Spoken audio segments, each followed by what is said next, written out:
Phil, thank you very much for those comments. And our first item, now that we have come back, is it's a report from the Committee on Laity, Marriage, Family Life, and Youth. That's Archbishop Chaput's committee. But the report we want right now is a report and update on World Youth Day 2019 in Panama. And Bishop Frank Cajano is our contact here. We'd ask him to come forward and a greeting and invitation to World Youth Day. Bishop Cajano has with him Archbishop Jose Domingo Ulloa, Metropolitan Archbishop of Panama and President of the local organizing committee for World Youth Day 2019 in Panama. So, Bishop Cajano. Thank you, Cardinal DiNardo. Good afternoon, brothers. I'm happy to share with you this afternoon some brief remarks about our engagement in World Youth Day before our honored guest, Archbishop Ulloa, addresses us. As you know, the next international celebration of World Youth Day will take place between January 22nd to 27, 2019. This is certainly a unique time compared to our usual July and August timeframe for World Youth Day. And we are aware that it's certainly going to create a challenge for many of our young people who will be most probably beginning their spring semester at that time of the year, at the end of January.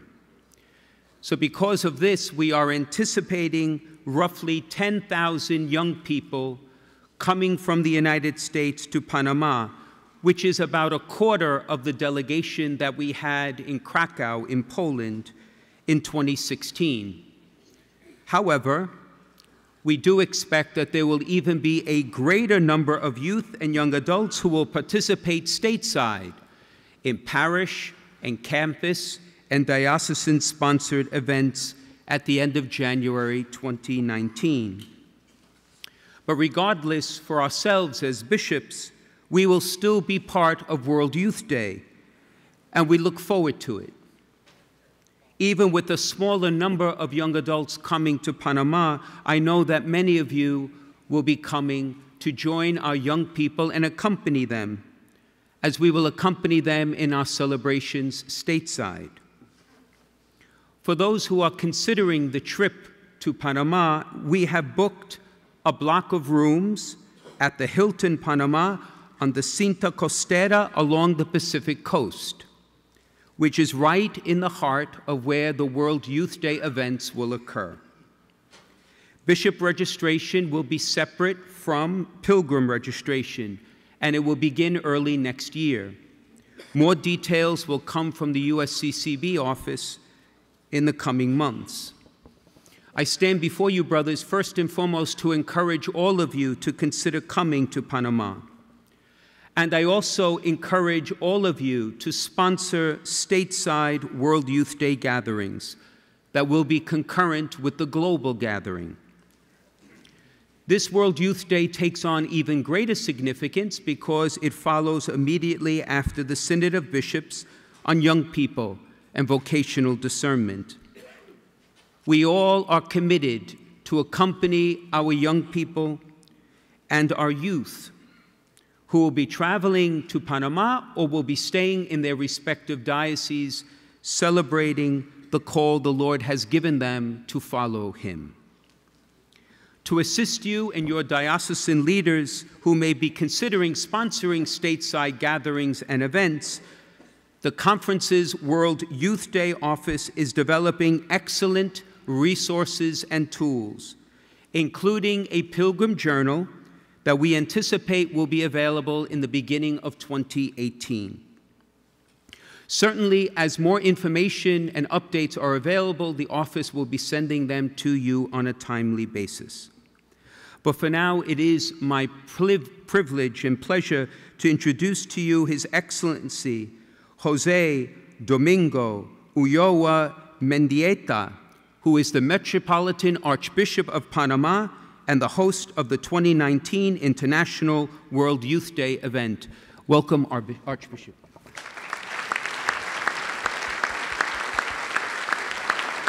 Gracias.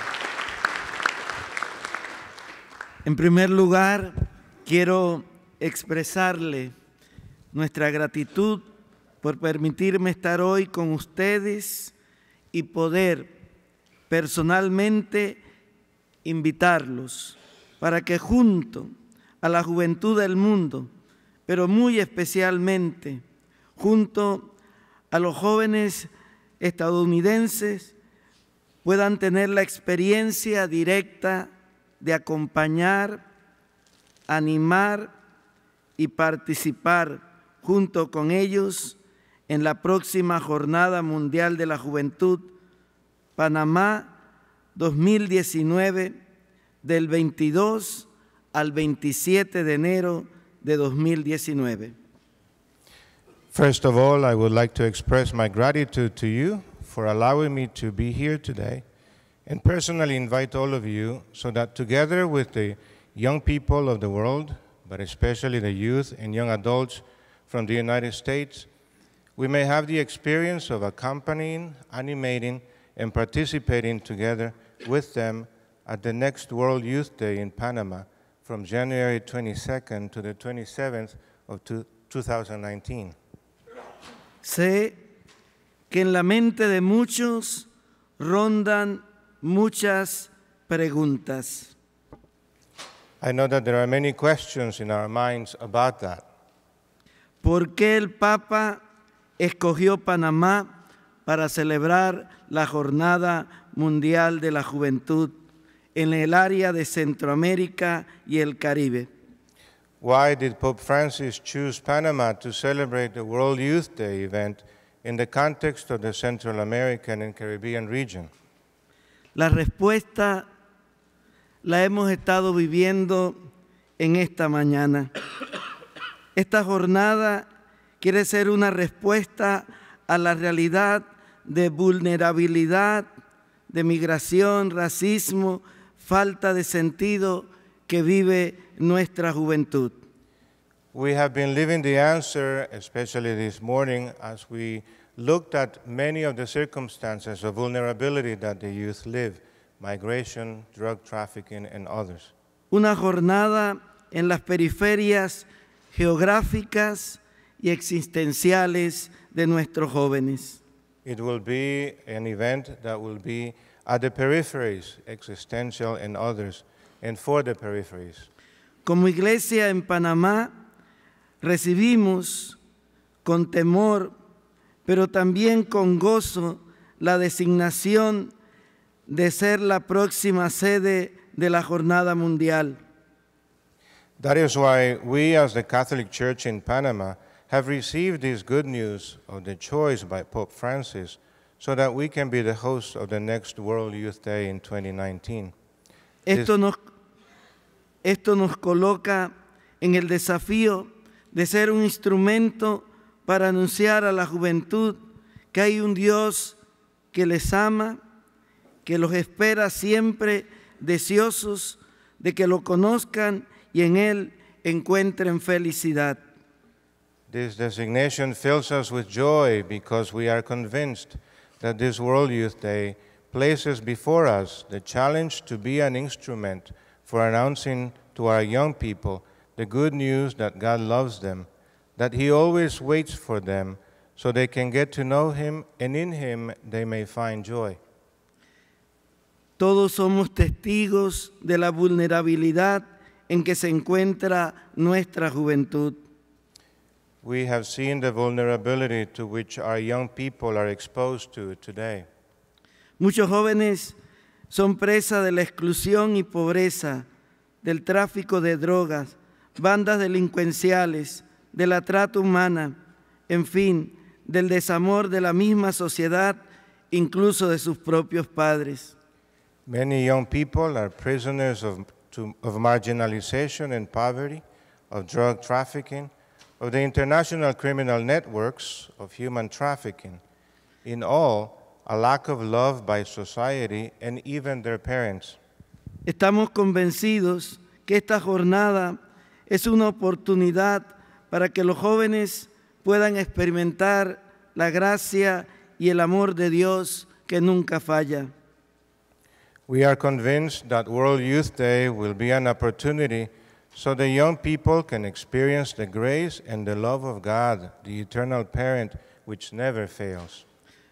¿Por qué Panamá?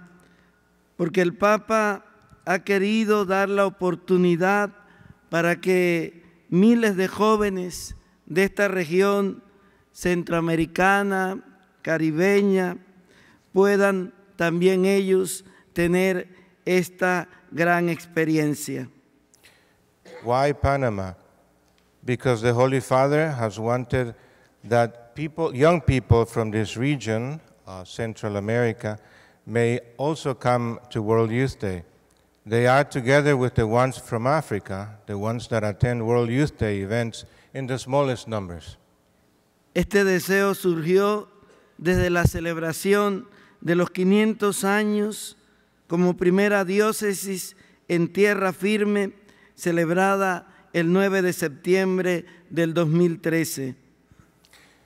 This wish also came about because we asked for a papal visit to celebrate the 500 years of the founding of the first diocese in the mainland of the American continent, which we celebrated on September the 9th of 2013, and to which we add the celebration of the 100th birthday of Blessed Archbishop Oscar Romero. ¿Por qué se escogió realizar la Jornada Mundial en enero? Why was January chosen to celebrate World Youth Day? Es la época del año con el mejor clima en la región para hacer un evento como este.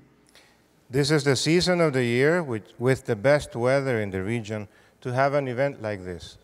A pesar de ser verano, los vientos del norte son más generosos en estas fechas y el clima es más agradable. Even though it is summer, the winds coming from the north are very generous and make the temperatures cooler. Somos conscientes de la realidad que para esas fechas vive Europa y los Estados Unidos. We are also conscious of the fact that these dates in Europe and the United States are different. Deseamos que pudiera existir la posibilidad de aprovechar la Semana Blanca en algunos colegios y universidades católicas para dar la oportunidad de una mayor participación de los jóvenes de Estados Unidos en la Jornada Mundial. We know this is the time for a white week because of snow, especially in Catholic schools and universities. And we hope that this may create an opportunity for a greater participation of the young people of the United States. ¿Qué pueden esperar los peregrinos y obispos que participen en la Jornada Mundial en Panamá? What can the pilgrims and bishops participating in World Youth Day in Panama expect? Un encuentro con un país y una iglesia pequeña, pero con un corazón grande. An encounter with a country and a church that is small but has a big heart. Un encuentro con la iglesia viva centroamericana, una iglesia martirial. An encounter with a church that is alive in Central America and a church of martyrs.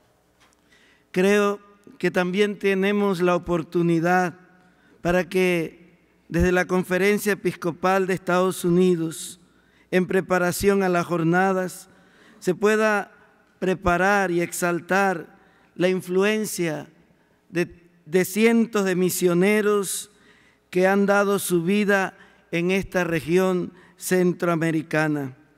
I also believe that perhaps together with the Bishops' Conference of the United States, we may also emphasize the influence of the many U.S. missionaries that have come to our country and to the region.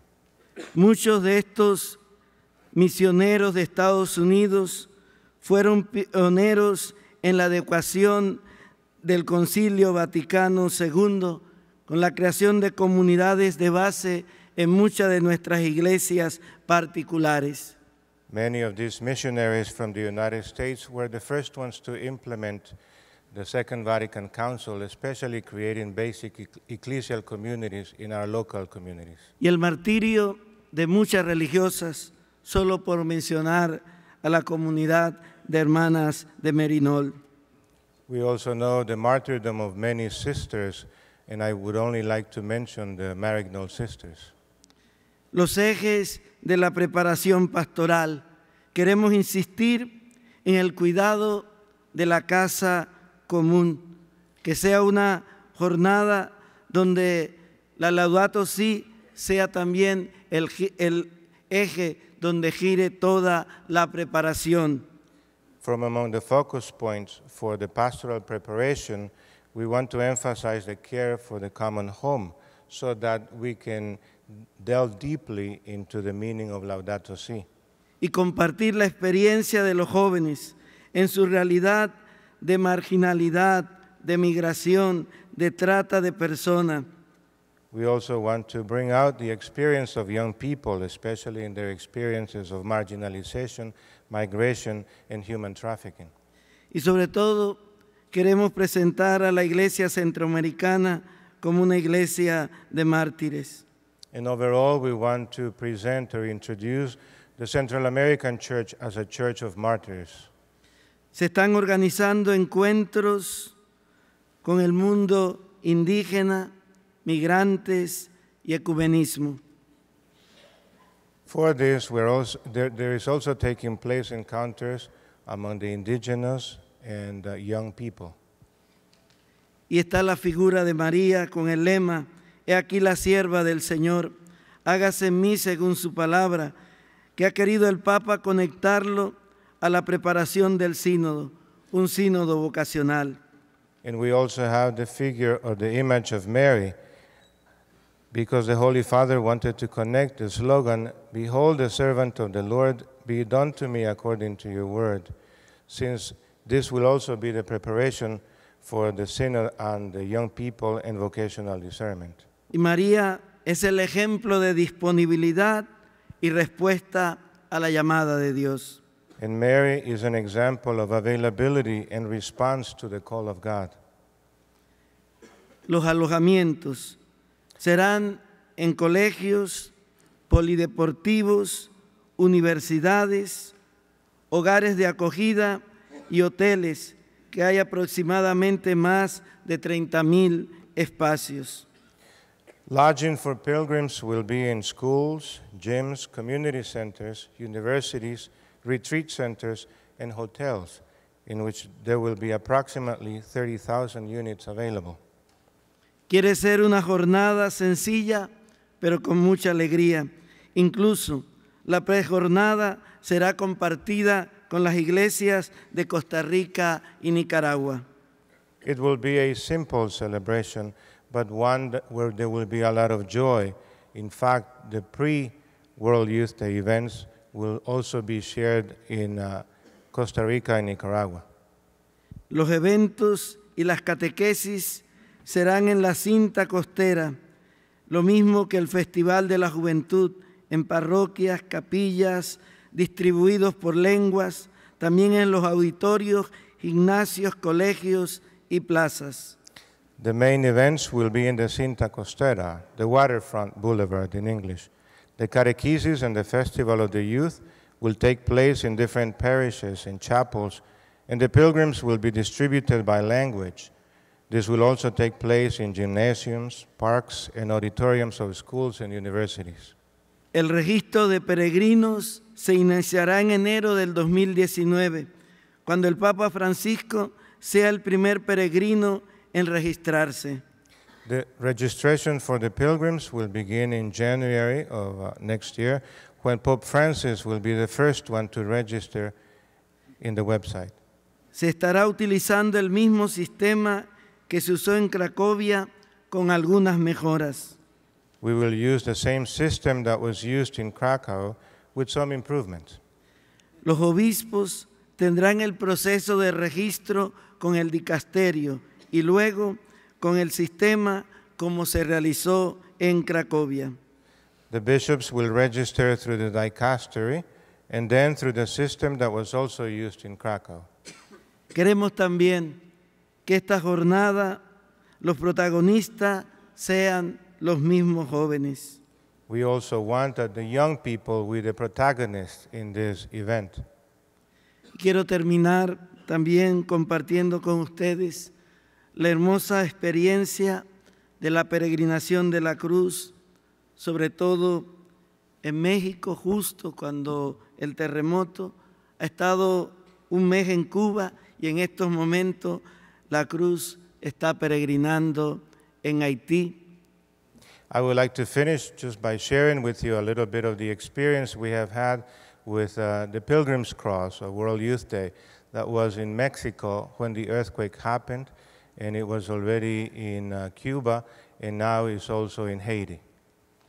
Reiteramos nuestra gratitud, pero sobre todo nuestra invitación para que nos encontremos todos del 21 al 27 de enero del 2019, Panamá 2019, para que los jóvenes nos sigan dando la fuerza para que juntos podamos seguir soñando y hacer sueños esta realidad, porque dejamos de ser jóvenes cuando dejamos de soñar. I reiterate my thanks to you, but also I want to emphasize my invitation to come to Panama so that we can experience with the young people all of the love and the faith of the church, because as you know, we would become older if we're not with the young people. Nuevamente, gracias y bienvenido a Panamá.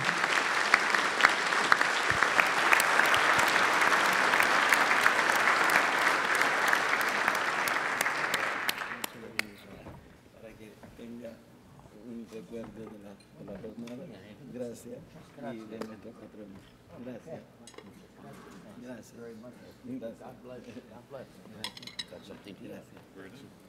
Very nice. Muy bien. Cardinal Donato, if anyone has any comments or questions, the Archbishop or I are willing to answer. Anyone with some comments or observations for Bishop Pfeiffer. Bishop Pfeiffer? Oh, okay. Please. Where is he? Over there.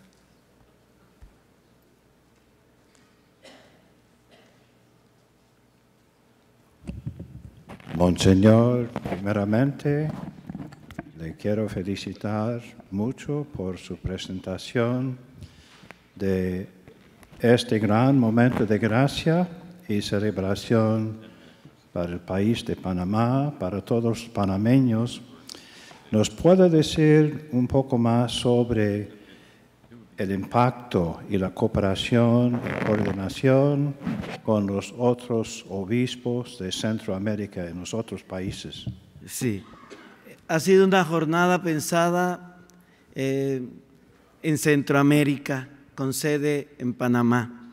Incluso la petición que le hicimos al Santo Padre fue una petición de todos los obispos centroamericanos del SEDAC, y la sentimos así. No es una jornada de Panamá, es una jornada de la región que también en un sentido es un poco idéntica porque no es un país sino una región. Gracias. Bishop Pfeiffer was asking if there was any collaboration or coordination with the other countries in Central America, and Bishop Ulloa responds that in fact the request came as a group because they wanted to emphasize the realities, the lived experience of the people in the region. I think if there are other questions, maybe we'll take them afterwards in the back. Thanks, Bishop Cajano. Thank you very much, and to Archbishop. Thank you. God bless. Thanks.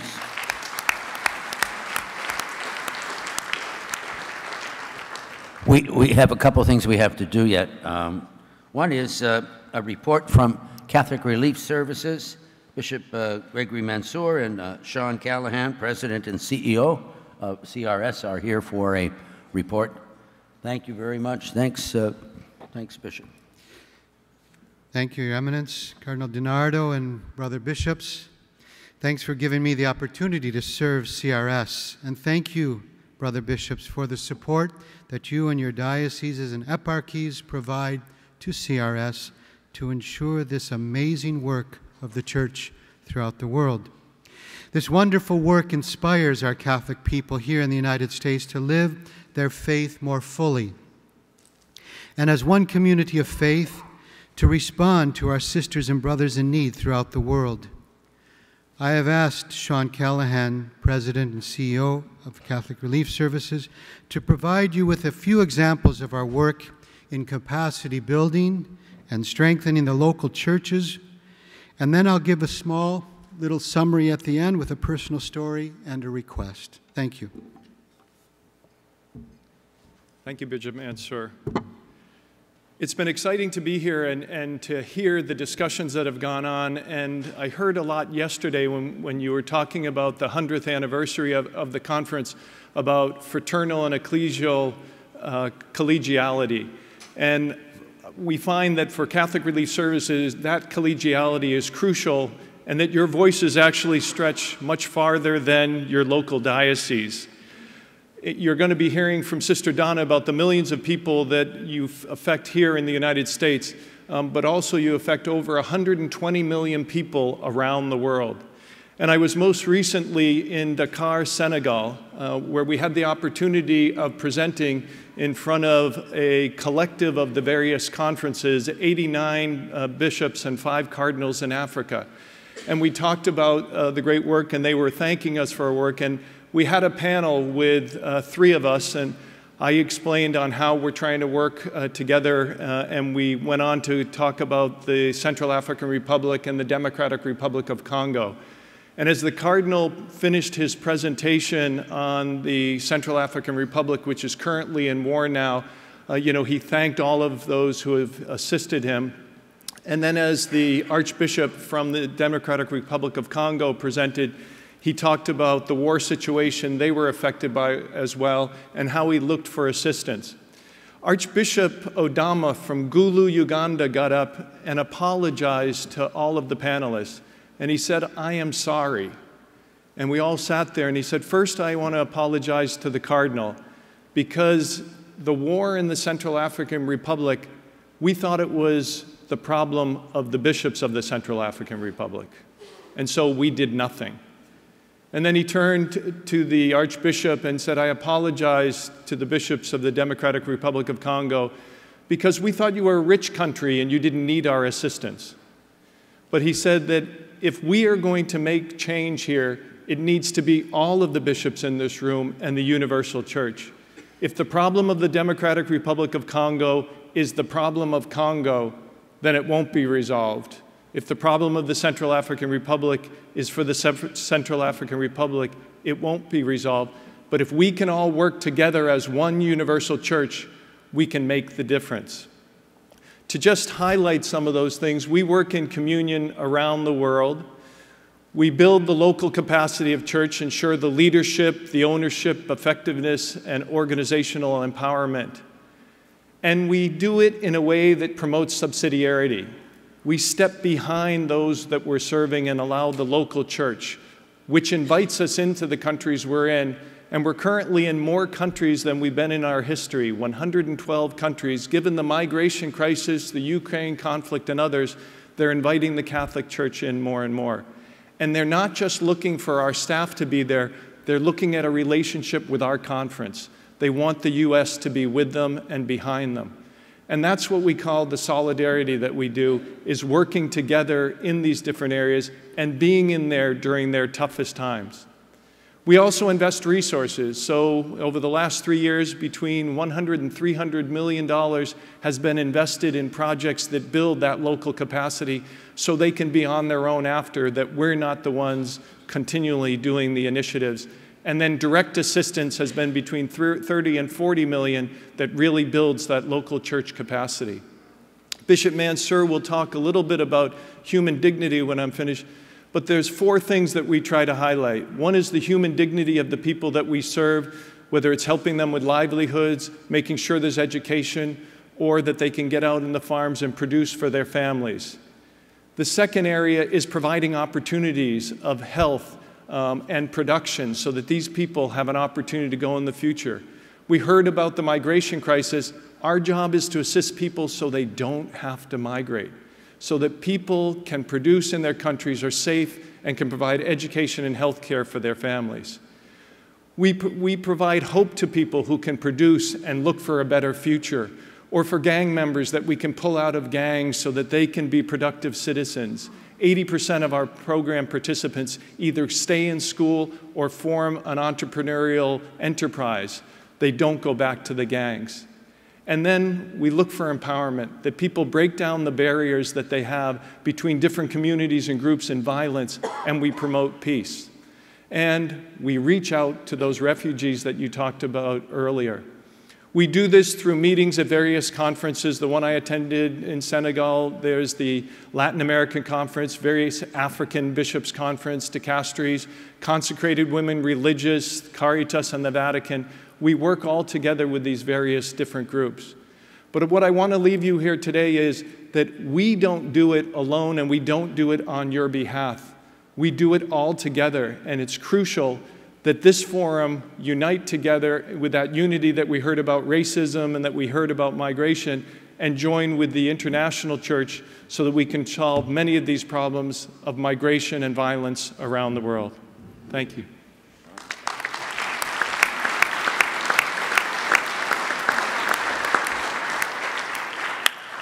Thank you, Sean.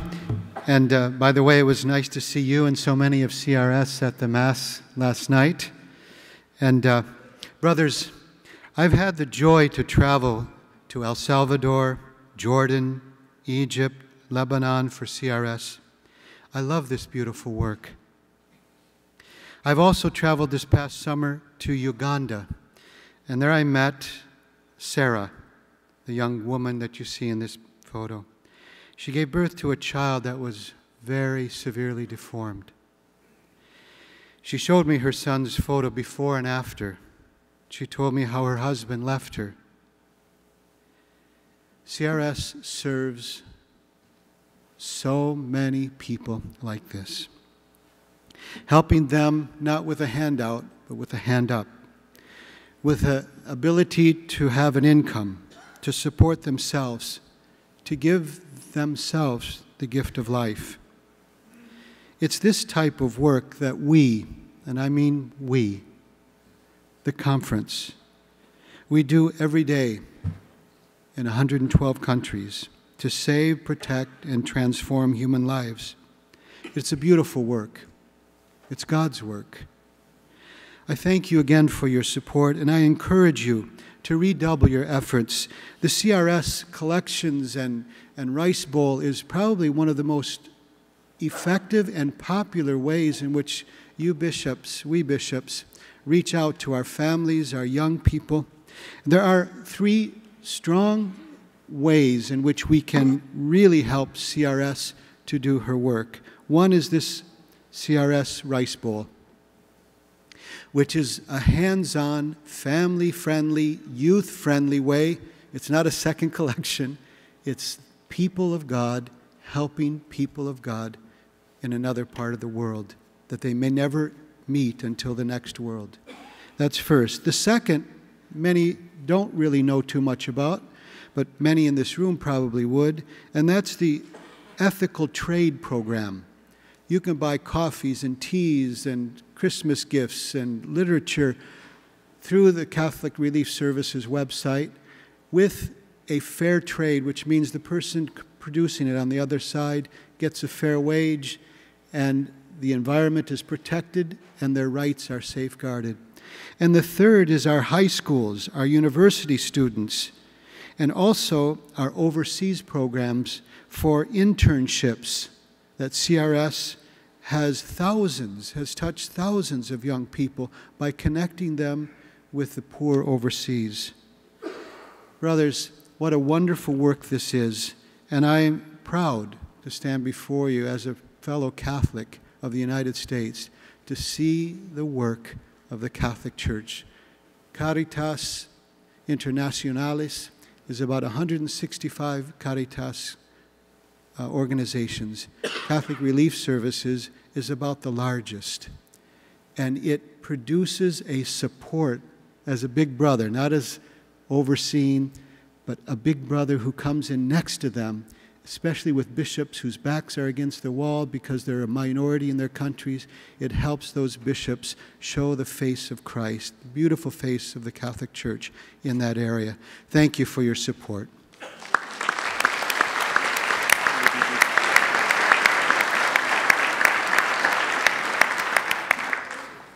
We have still one other report. Do you mind, Bishop Monsieur, if we do the questions in the back afterwards? And we'll do it then, but we do have one more report, and that's Sister Donna Markham is coming up right now. She has some report to Catholic Charities, and I have a little bit of a prejudice here since Catholic Charities has been so good to us in Texas in light of Hurricane Harvey. Well, thank you very much, Cardinal DiNardo, Archbishop Gomez, Monsignor Bransfield, and our intrepid Episcopal liaison, Bishop Zubik, wherever you are out here. There he is, I see him. I'm thrilled to be able to share a bit with you, and I know I'm the last thing standing between you and happy hour, so I'll cut this down to a point so that we can, and hopefully that we can continue to, any of you that have, that want to learn more about what this is all about, come to the breakfast on Wednesday morning, okay? So this is some fast facts about Catholic Charities this past year. Gives you a sense of what we're doing in terms of just knowing the number of people that we're serving. We realize that Catholic Charities is really the expression of the humanitarian work of the Catholic Church across the dioceses of the United States and the territories. And the Catholic Charities is embedded in each of your dioceses, and we're so proud of that. And know that that makes us good partners. And we're working hard to continue to collaborate and work closely with each of you as we carry out the work of charity in this country. We have set strategic priorities that you heard about last year. There are 7 of them.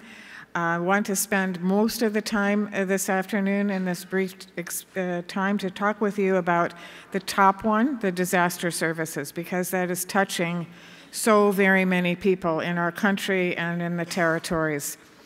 The Catholic Charities was not prepared. We weren't prepared for the enormity of the onslaught of these sequential hurricanes.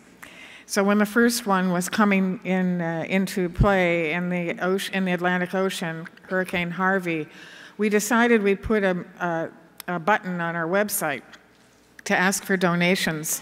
We figured that we might be lucky if we got $500,000 because we're not accustomed to doing this, but we thought we have to get something to these people because it was clear that Texas was going to be hit and hit hard, and we needed to get emergency funding to them. I invited Monsignor Bransfield to come with me to go and present the first round of checks. Little did we know that by the time we got to Texas, which was about 2 weeks after the hurricane, 1 week after the hurricane, we had already collected $2 million. On the website, we were getting $1,000 per minute. The website crashed. We weren't used to this. So that was the first round where we distributed the immediate emergency funding to the Catholic Charities agencies and the dioceses in Texas that were affected. Great and small affected, because some were taking in people that were evacuating from other dioceses. So we'll spend most of the time, and I just want to share this, if it works. It has music.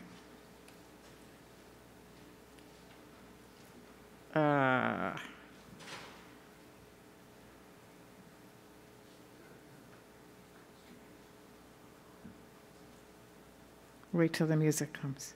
You need to hear this music because I think it's great to hear it at the end of the day. So, ready?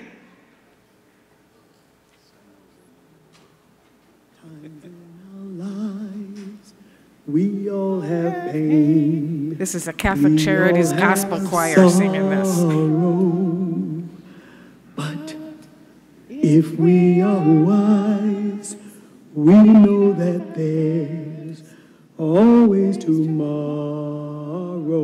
Lean on me when you're not strong, and I'll be your friend. I'll help you carry on, for it won't be long till I'm gonna need somebody to lean on.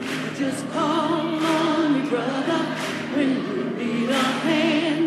We all need somebody to lean on. I just might have a problem that you'll understand. We all need somebody to lean on. Why don't you lean on? If you need a friend, I'll be your friend. Come on and lean on me. Please won't you swallow your pride if I have things you need to borrow, for no one can feel those of your needs that you won't let go. Why don't you just lean on anytime? Come on and lean on. If you need a friend, and if you got a problem, I'm your problem solver. Why don't you lean? Come on and lean on me. Call on me, brother, sister, give me your hand. You can swallow up your pride. Please, children, people, lean on me.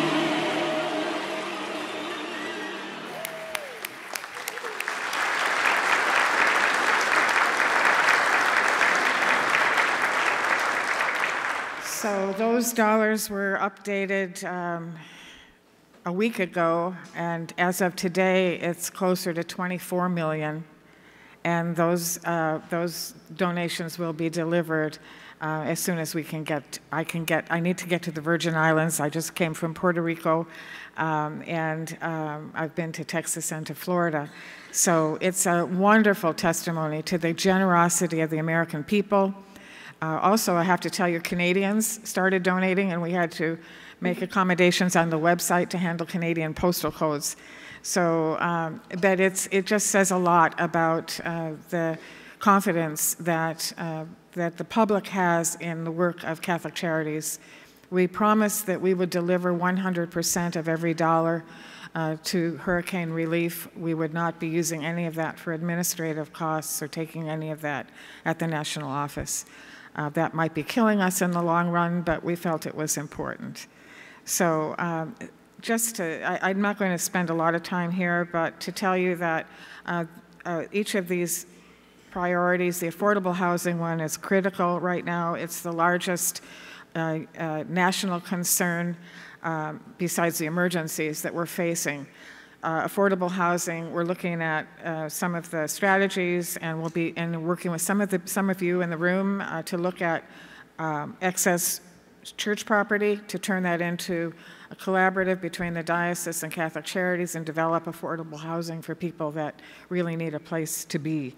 Integrated health and nutrition, we're in some important conversations with Catholic health systems to try to look at how poor people can really access, especially mental health care and adequate food, and working in some wonderful collaborative relationships, especially in the West and Pacific Northwest. We're talking about many of the same things, the immigration and refugee services. We're in close collaboration with MRS, with Clinic, And Archbishop Gomez has been instrumental in trying to help us engage with the Mexican government in procuring funding for legal representation for Mexican nationals living here.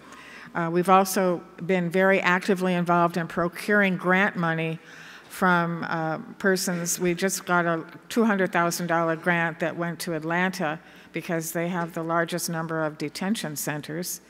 The donor is very interested in making other large donations after we prove that Atlanta and Catholic Charities and the Archdiocese of Atlanta are successful in getting legal representation for these folks. So once we do that, then we'll have access to other revenue that will be delivered out to the dioceses that are heavily affected by this.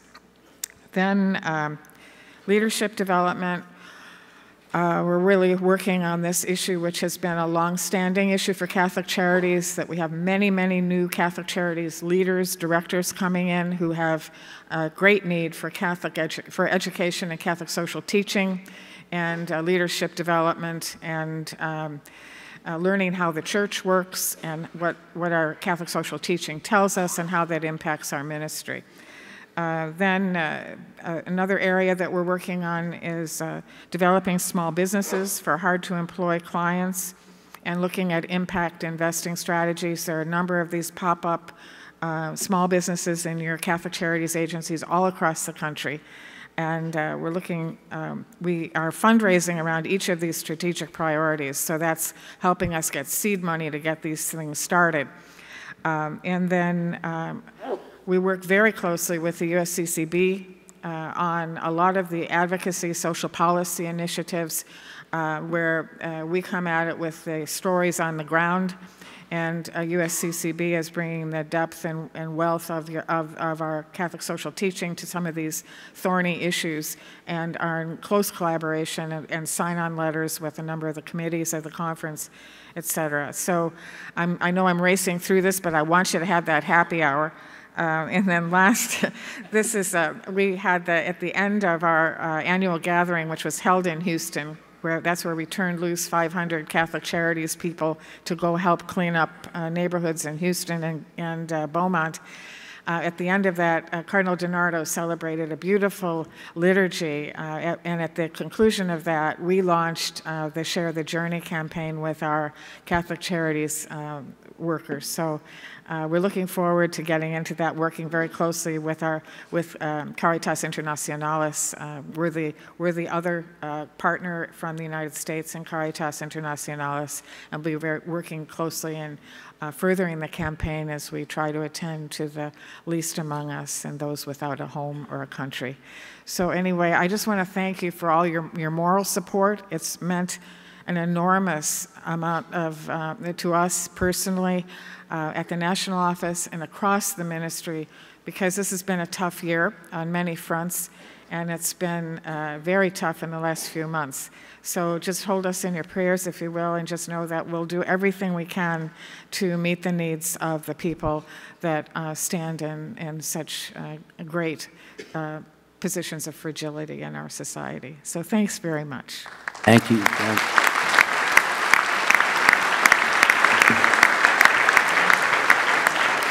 If you have further questions for Sister Donna or for Bishop Mansour, they'll be in the back afterwards. That's it for today. Monsignor, you have some announcements. Yes, Your Eminence. Just a reminder that amendments are due, as His Eminence had mentioned earlier, at 5 p.m. in the trays outside this room. We adjourn for the day, reconvene at 9 a.m. tomorrow. Since we will be voting tomorrow, Tuesday, November 14th, please make sure to collect your voting pad before the morning session begins. And again, that begins at 9 a.m. in this room. Thank you, Your Eminence. See you, brothers. See you tomorrow morning.